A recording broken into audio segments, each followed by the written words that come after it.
welcome everybody to this edition of Trowel Time, coming to you from our campus in beautiful Alma, Michigan.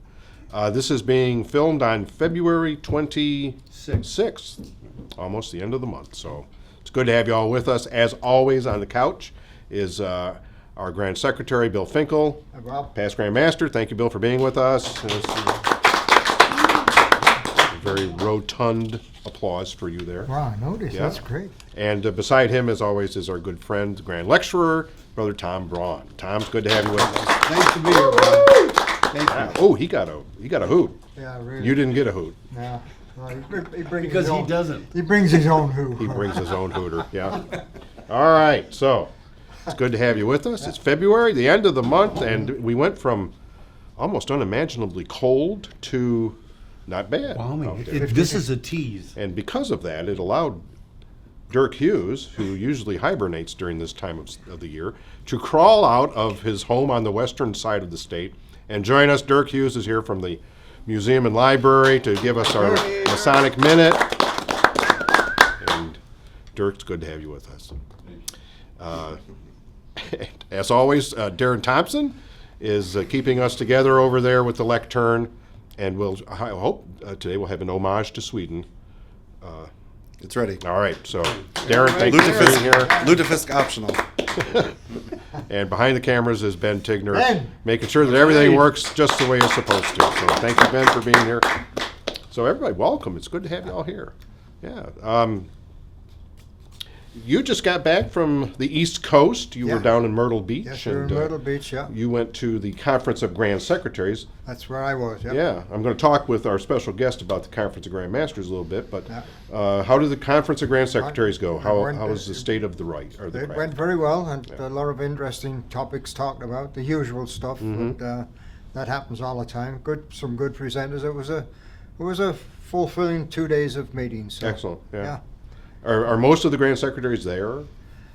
Yeah, there was only 3 missing. Oh, really? Yeah, it was great. So- Great turnout. In the Conference of Grand Masters, I believe there's 64 Yeah. jurisdictions, 62 or 64 Yeah. jurisdictions. This is the Conference of Grand Masters, but Grand Secretaries of North America. I think there's 6. So you had 61 or something in that number. Yeah. Yeah. And there was 12 brand new Grand Secretaries this year, so which is Yeah. quite a Good turnover rate. Yeah. All right. Yeah. How was Myrtle Beach? Myrtle Beach is great. Yeah. Wish you were still there, don't you? I walk the beach every day. No way. Yeah, I did. Did a couple right. of miles walking in the sand. We did that here too. I noticed. It's white sand here, though. Well, it's cold. Yeah. Yeah. All right. Well, great. Yeah. So, what else this time of year? What are you thinking about as Grand Oh, Secretary? You yeah. got so much going on, don't you? Yeah. 990 time. You just mentioned it's February 26th. The deadline is March 1st, and we're well over 100 yet to come in. Yeah. And Darren and I and Karen Winch is here really pushing to get these in. We won't get them all in on time. We'll come close by Saturday. And it's always a same thing every year. I can actually name the lodges every year that I'll Yeah. be chasing. Yeah. So. but Well, we'll if you get- guys need any help out there, don't hesitate to No. contact Bill or Darren or Karen when she gets back. But Yeah. yeah, well, the office is here to help you, so let us do that. All right. Darren and Karen are on top of things, and Good. I Of get course her, they are. I get her an updated list every 2 days. I get her listed, so Okay. and Good. I send emails to secretaries. My next one is going to go to secretaries and masters, see if I can get a little push there. So Yeah. Well, last year we filed everything on time, and we were in good shape. So we we've want to done do that well, again Bob. this year. Yeah. The last few years we've done very well Yeah. getting these in, and I'm sure that'll Yeah. continue. We want to So, do that again this Yeah. year. Good. Thank you, Bill. Tom, I know that you have got some ritual competitions in the works. We do. We want to congratulate everyone that participated in our ritual competition. The regional competition will be done by the end of this month, and we look forward to the state competition, which will come in April. So they'll be recognized at the Grand Lodge session. Okay? So we're excited about that. Excellent. The other thing that there's a renewed interest in ritual. Since January 1st, I've had 2 junior ritualists be examined and pass And in order to become a junior ritualist, you have to be able to open the lodge, do everybody's part, including the wraps and signs, confer the degree, including everybody's parts. You have to give the lecture, the charge, and close the lodge. And you have to be able to do that with somewhere around 15 mistakes. And I am really pleased with these two brothers have stood up and done it. We have had one senior ritualist, and he has done 2 degrees to accomplish that. And on Friday, the 28th, I will be examining this brother for his master ritualist. So we're really excited about that. The other thing that I want to remind DDIs, BGPs, and new masters, and we should also include mentors, that there is a section in the Blue Book called 4.20.5.2, which deals with the Michigan membership program. It's been there since 1992, and I find it difficult to find lodges that are actually doing this. It's a requirement on completing the lectures that should be given to the candidate and his family as they progress from one degree to another. It's in the Blue Book. It should be done. Take a little bit of time, read that section, and the membership program is available on Grandview in the resource area underneath the Master Mason tab. That's where you'll find it. Correct. Also at MichiganMasons.org. You can find it in both places. Both great. Yep. The last thing I would ask is as we're getting closer to warmer seasons, and the new masters, you guys are in charge of setting the dress code for your lodges. It may seem like a small thing, but you have the ability to convince and remind these new members coming into our fraternity that their decision to become Masons is the best decision they've made in their life. And one of the things you can do with that is set a dress code for your degree work and for your regular communications. It's a small thing. Set the bar high. Thank you. Good job. All right. I'm sure we'll have some more to talk about when we come back. We're going to take a break, and we'll be back in a few minutes. Thanks. Have you always wanted to create a will but not sure where to begin? We will make it easy for you to create a legally valid will in 20 minutes or less. The best part, it's completely free. Go to our website to look through our planned giving options. You can choose to leave a gift to MMCF, the Michigan Masonic Home, or your lodge or chapter's charity account, changing lives for future generations. This service is free whether you choose to leave a gift or not. Don't delay. Start your legacy today. Welcome back to Trowel Time, and you're going to see now there's a big change on our couch.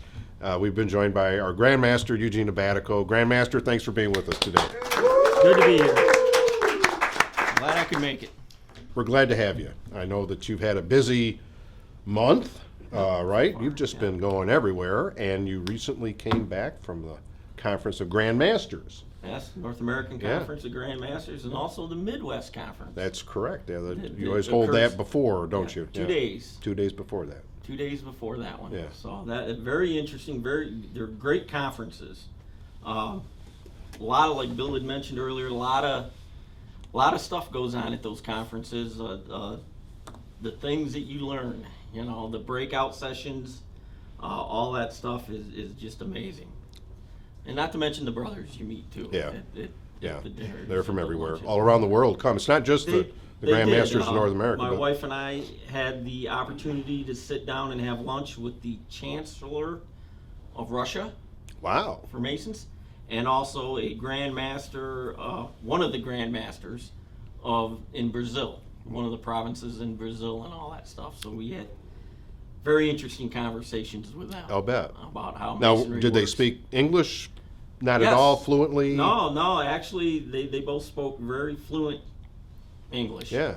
The Grandmaster from Brazil, his wife was not so Did much not, fluent yeah. and all that, Yeah. so they had to kind of translate between her and my wife, but it was great. That's great. Yeah. It's A lot of great. fun. Yeah, you've met a lot of people in those conferences that you've gone to for what, the last 2, 3, 4 years? 3 years 3 for years? myself. Yeah. Started in Washington, D.C., Yeah. and in Seattle, and then this Yeah. year in Myrtle Beach. Yeah. But yes, you reacquaint yourself with all those brothers that Yeah. you meet, and it's interesting watching them come up through the line just like we Just do. like you do. Yeah. You know, some of them it takes 2-3 years. Right. You know, so they're still sitting in Well, the some same of position. it's not guaranteed either. Oh, No, no. yeah, it's Yeah. amazing how other jurisdictions pick Yeah. their Grand Master Yeah. compared to ours. We'd always find ourselves saying, "Where did Bill go?"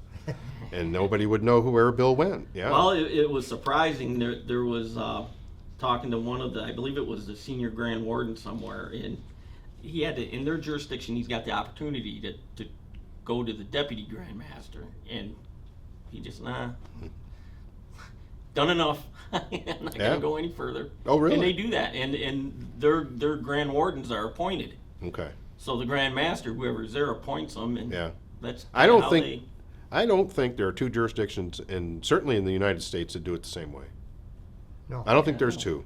they're very similar, but we're very similar to a lot of them. But very few start at the Grand Marshal level where we do. Correct. Yeah. And they don't have the same officers either going up. They have a Grand Pursuivant. I don't Yeah. know what the hell that is, Yeah. but they have one. Yeah. Yeah, it's a priest catcher. Right, a Yeah. priest. You told me that. Didn't you? Yeah. That's scary, isn't it? Yeah, really. Yeah. Well- You know, some of them they choose the chairman of their jurisprudence committee, or you know, where did that come from? Who knows? Others, you get that pool. Yeah, it's an interesting thing. There were a couple that actually the past Grand Masters pick. Yeah, absolutely. Massachusetts. Yeah, Massachusetts, they yeah. pick from And it's a Yeah. 3-year term when and they it's a pick. 3-year Yeah. term. Yeah. My friend Richard from England called them the bobbing heads. And if they do that, then you're okay. If they do this, you're not okay. Yeah. But it's very interesting. You know, I took a bunch of notes. I'm gonna because we cover a lot of things when the Grand Masters meet for the 3 days. A lot of Right. stuff is a lot of subjects that we're all interested in, and it's really you find out that we're all suffering from the same things. We all have the same issues that we're trying to deal with and solve, and it's interesting to see how some jurisdictions handle it. So I took a lot of notes, and I told Bill on the way back I'm gonna try to shorthand it and write a little report on it and all that, Good. and see if I can get Darren to kind of send it out to the lodges and all that That'd stuff. be- Or that'd at be least we'll great. open it Yeah. up in Grandview to where if they're interested, they That'd can. be great. Yeah, I and think see what covers everybody, it, certainly because- myself, would enjoy reading that. Yeah. Absolutely. Well, Yeah, great, So I'm gonna try that. great. If I just got a minute, and I know this Oh, is you've kind of got as off, much time as off, you want. off script just a little bit, and I don't know if Bill was going to bring it up later or not, but there's been, brothers, a couple of instances this year with us having to deal with other jurisdictions, and it all regarded into brothers kind of overstepping their bounds a little bit. And maybe that's a little hard way of putting it, but it's whenever you plan on communicating or you feel that you have to communicate with another jurisdiction, the protocol is that you contact our Grand Secretary first, and then he will either help you out or he will be the one to make the contact. Because just recently we've had the assistant to the Chancellor of the Grand Lodge of England got a hold of Bill Right. in regards to communication that was sent to them from a brother in our jurisdiction. And we also had a big issue with a couple local jurisdictions in regards to a lodge that brought some brothers in to masonry in our lodge that should not have been, because they were property of someone else's jurisdiction. And those grand secretaries actually had to call Bill. That's how we found out about it, is that they called our Grand Secretary to let them know that, basically, what are you doing here? So there's certain protocols that you have to follow. Please, if you plan on visiting or if you plan on communicating with another jurisdiction, contact our Grand Secretary first before you do it.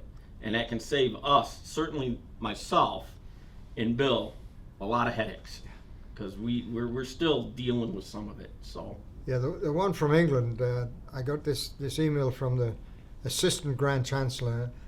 He'd been contacted by a member in our jurisdiction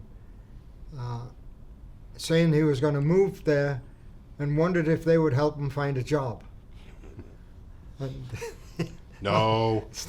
so this message gets back to me. Yeah.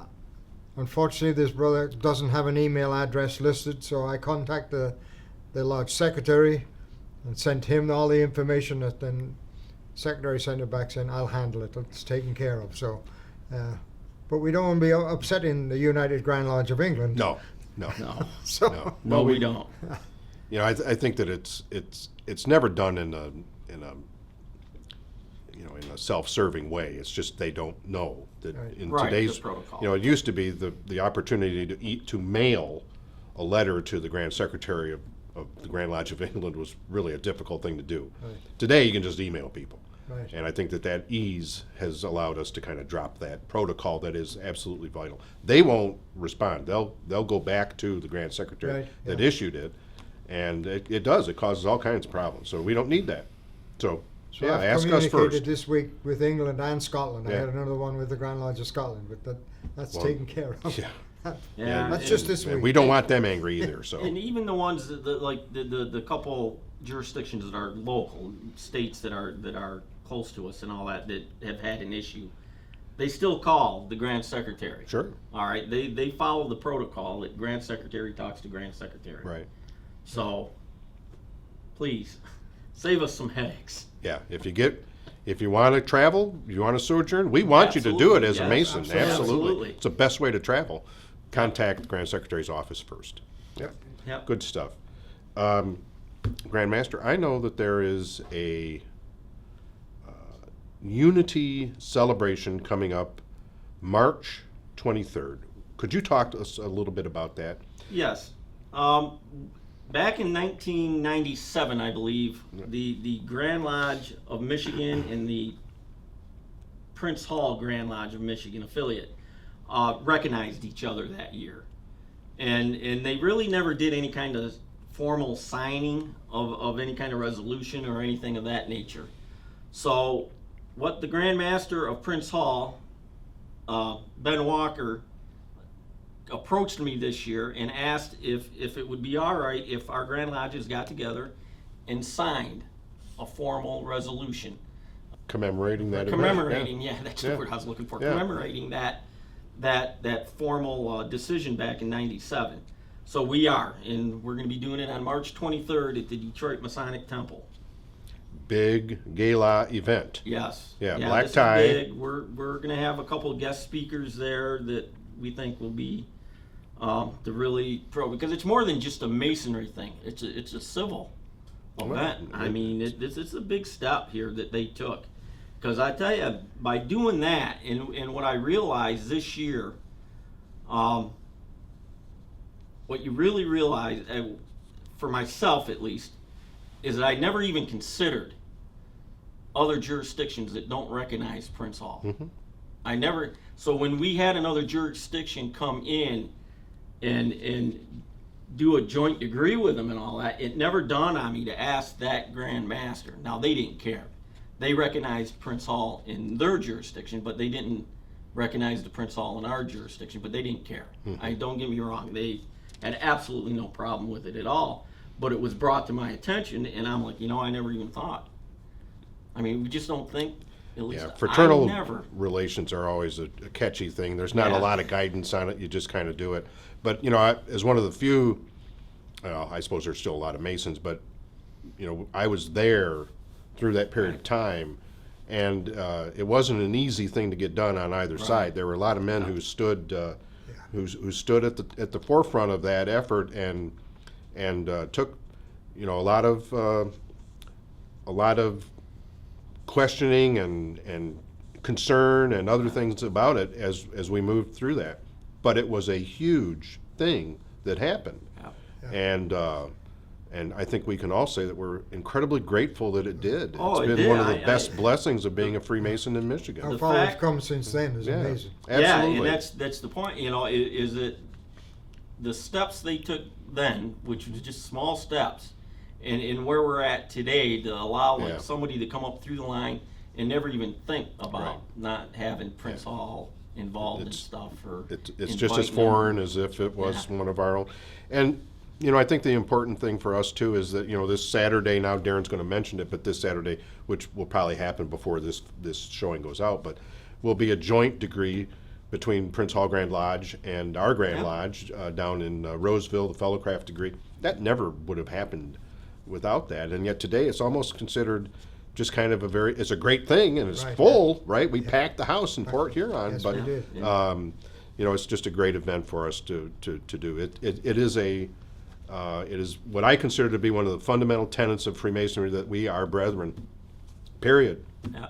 And I'm very grateful for Yeah, that. this Ben is Walker, Grandmaster Walker, was supposed to be here, but he is unfortunately, like so many others in the state today, under the weather with the flu. So our prayers and best wishes go to him and his family so that they'll recover quickly. But he would have been here today for that. So yeah, it's great stuff. We're gonna have the resolutions will be signed. Yeah. They'll be read and signed. And these are consistent with what was passed back in '97. We're going to have a beautiful dinner, wonderful celebration. It'll be in the Crystal Ballroom at the Detroit Masonic Temple. Valet parking is available. It'll just be a great night. So we're wanting everybody to come. Let's fill the place up, folks, and let's celebrate our 28 years of fraternal 28. recognition of each other, as we should, as Masons. So it'll be great. And it's open to your spouses. Joe Neal and I are coming, so it'll be a great night. And if you can, Tammy would love it if you registered early. Early. As early as Yeah. you can. She So- would just love it. Yeah, let's So, make sure that happens. So Yeah. great. Thank you, Grandmaster. We're going to come back, talk to Grandmaster a little bit more, but let's take a break and hear about some things in our store. Be right back. Are you looking for the latest Masonic apparel, materials, and literature from the craft? Look no more. At MichiganMasonicStore.com, you can find everything from hats and shirts to tumblers, blankets, and books. Our shirts come in a range of sizes and with logos and branding custom stitched for the Michigan Masons. Don't wait. Visit MichiganMasonicStore.com now. Welcome back to this edition of Trowel Time. So, Grandmaster, we were talking during the break that there is some really exciting news happening here at the Masonic Home, and I was wondering if you'd like to kind of tell the fraternity about that. And Well, I got a note from Robin the other night that, as you know, our Masonic Home the last few years through COVID and all that has been struggling a little bit. We lost our what we used to have a 5-star rating, went actually down to, I believe, a 1 due to employment issues and things that we had to bring in outside help and that. But I am pleased to state that as of February 26th, I believe today it'll be official, we are back to being a 5-star rated facility. Hooray! Absolutely amazing. And also a budget has been submitted that I'm going to mention that is a zero operational budget that is very capable. It has very realistic benchmarks that they should be able to make and all that stuff to get us down to a zero operational budget. Well, which is- just to clarify that, what that means is that our expenses on the home match the revenue. So Yes. it is a zero. So, and that is not something that we've done in quite a while. Right. So the home is definitely, it's just amazing. The staff, what Robin and her staff have done there, every single employee, it has our heartfelt gratitude. I'm telling you, it's unheard of. Talking to people around the state, I do work for nursing homes and all that on what my line of work, and they've never heard of a facility going from a 1-star to a 5-star in like 2 years, 3 years. It just doesn't happen. Andy, the strategic planner that we brought in from out of state, who goes all over the country doing this sort of things, he was just flabbergasted. He couldn't believe that we had done that either. That not we, they. Robin and her team. Robin and all the employees at home. So I'm telling you, send out a shout out to them. Blow it up, blow their emails up. Let them know how grateful we all are that they were able to pull this off, because it is a huge deal. Yeah, and the staff, all the staff, so everybody All there, of it, yeah. but also everybody here too. So this was a concerted effort. This Well- didn't just happen from the homes. Huge thanks of gratitude to the charitable foundation for supporting the home and Absolutely. millions of dollars that we have over the last many years since Yeah. COVID hit and the devastation that it impacted, that the home was impacted by. So the foundation and the fraternity and their continued support of the home, this is what we do. So we're all very grateful. Yeah. And Bob, like you said, along that line, I got into the Grand Lodge as COVID came in 19 and in 20 when it hit and all that stuff. So I've been here through the whole process at one phase or another. I know the headaches. I own my own business. I know the headaches that you and Robin and the management teams all over our departments in that we're going through, the sleepless nights and that. And we thank all of yous. We can't possibly thank yous enough for. And we're going in the right direction. Yes, So, we are certainly going in the right Yeah, direction. absolutely. We're moving forward. Absolutely. So, and as we say that, coming up, folks, I want to, before we get to the upcoming events and stuff, we're having March 14th. Darren's going to give you the details on it, but Spring into Leadership here at the Home of the Dog. They do this every year. This year's the format is going to be a lot of fun. It's going to be kind of a Trowel time format, and we're going to have a lot of fun at it. So we hope that you will bring your lodge team. 120 is about the max that we can fit. Correct. So get your team together, make your reservations now. Come to Spring into Leadership. You'll learn some great stuff. You'll have a lot of fun. You'll meet new friends and brothers, and it'll be a great day. I guarantee you that. So I want you to be here. April 5th, 12th, and 26th, we'll be doing some lodge leadership programs. The 5th will be on the southwest side of the state. The 12th will be down in the metro area. I'm sorry, it'll be in Grand Blanc. Yep. Grand Blanc. And the 26th will be up in Lincoln, Michigan at Alcona Lodge is hosting that for us. So we want you to come to those for a program we're calling Uplifting Leadership. Darren's going to be there. Some other speakers will be there. I'll be there. And we'll have a great time doing those things. And he's looking at me like I am. Yes, you are. So we're going to have a good time with that. And he'll talk a little bit more about that as we go forward. And with that, that wraps up my part of the program. Darren, let's go to the mailbag. Oh yes, wait a minute, Mr. Postman. Wait.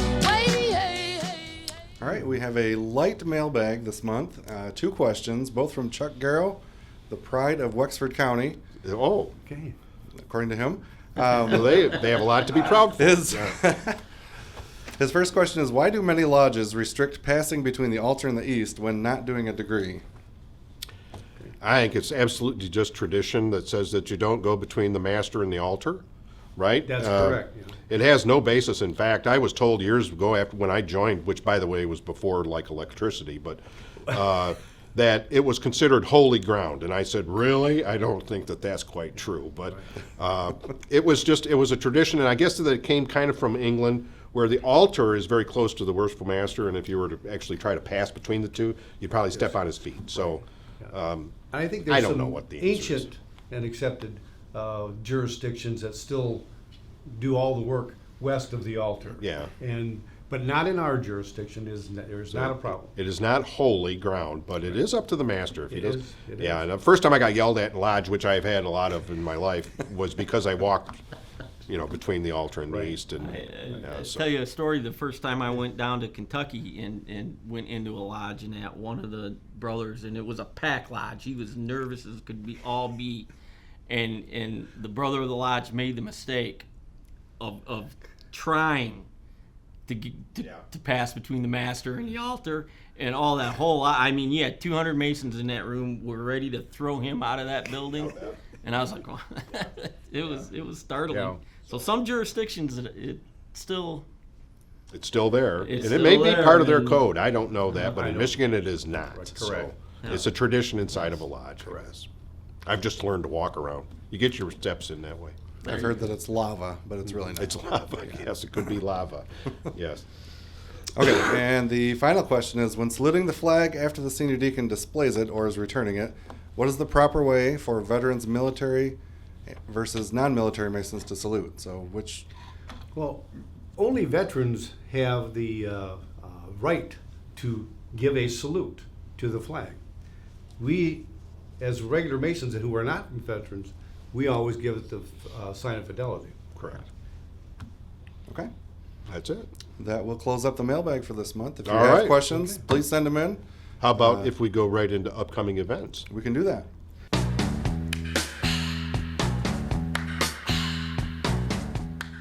All right, just reiterating a couple things. As Bob mentioned, March 1st, this Saturday, which will probably have already happened by the time you see this, is the Joint Fellowcraft degree at Roseville.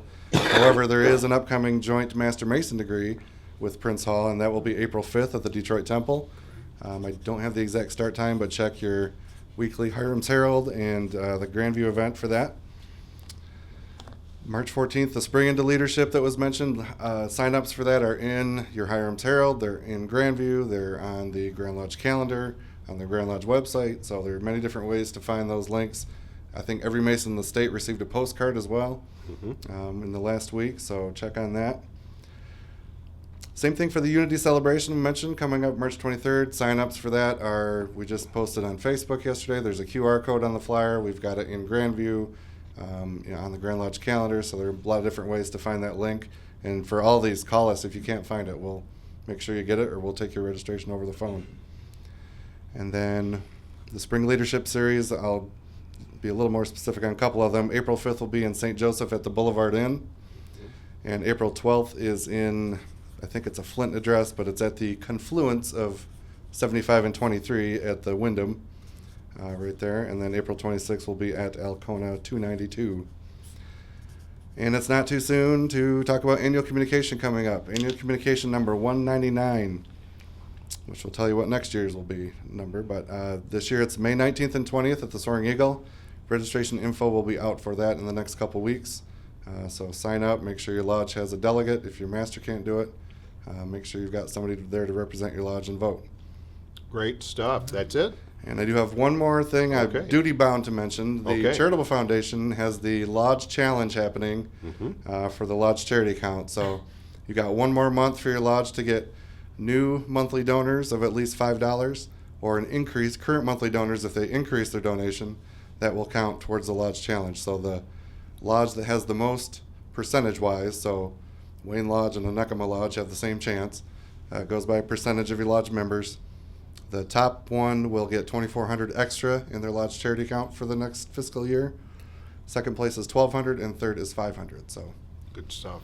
$5 a month, guys. Yeah, take advantage of that. It's Yeah. really a good opportunity. It helps your lodge account, plus it helps the foundation, so let's do that. And if you have any questions about that, contact the foundation at this number on your screen. Thank you, Darren. Great Yes. job.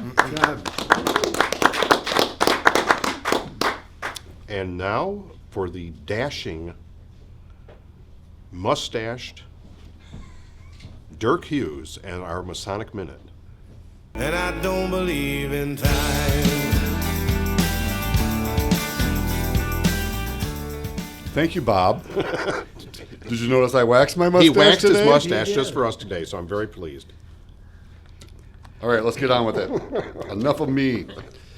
Okay, today I'm doing Brother Walter Chrysler, who is an automotive industrial innovator, surprise, surprise, for Michigan. I have to spread these out. Otherwise, that's all I would be doing is automotive innovators in Michigan. Founder of Chrysler Corporation, a Times Man of the Year, and, of course, Freemason. He was born in 1875 in Wamego, Kansas. I apologize, I don't know how to pronounce Kansas, let alone Wamego. And raised in Ellis, Kansas. He worked as a machinist and railroad mechanic while in Ellis, and earned a mechanical degree through a correspondence program out of Scranton, Pennsylvania. And for those of you who don't know what a correspondence program, it was like early online education without the online part. He worked at a number of railroad roundhouses, those big roundhouses used to service trains and for train storage, around the West before taking a management job with American Locomotive Company near Pittsburgh. He started his automotive career in 1911 when he was introduced to Charles Nash, the president of the Buick Motor Company, who was looking for a smart production chief, and wound up moving to Flint to become the works manager in charge of that Buick plant. He would eventually become president of Buick, so he must have been doing something right, but would leave that company in 1919 and building on his reputation and the money that he received from his GM stock, would form the Chrysler Corporation in 1925 in Detroit, would go on to create the Plymouth and DeSoto marquees before purchasing from Dodge Brothers, their company, to add Dodge to his growing stable of car companies in 1928. That is also the year that he happens to be named Times Magazine's Man of the Year of 1928. That same year, he financed the construction of the Chrysler Building in New York City, which would be completed in 1930 and become one of the most iconic buildings of that city's skyline, and still is today. It's an absolutely gorgeous building. At the age of 61, Brother Chrysler stepped down from an active role in his company in 1936, but suffered a stroke shortly after his wife died in 1938 and never recovered his health. Unfortunately, he died in 1940 at the age of 65. Brother Chrysler was a member of Fellowship Lodge number, let me see if I get this right, 297 in Flint, which is now Fellowship 236 in Schwartz Creek. And he was raised a Master Mason in Fellowship Lodge in September of 1900. Walter Chrysler, 1928, Man of the Year, for anybody with Trivial Pursuit questions of that nature. That's great. Thank you. Dirk. Good job. Great job. Yeah. Our iconic people. So that wraps up this edition of Trowel Time. Thank you, everybody, for being here. Thank you for our audience. We're glad that you're here. And Darren, let's send it off with an homage to Svenska. There we Good are. night, Sweden. Good night, Sweden. Good night.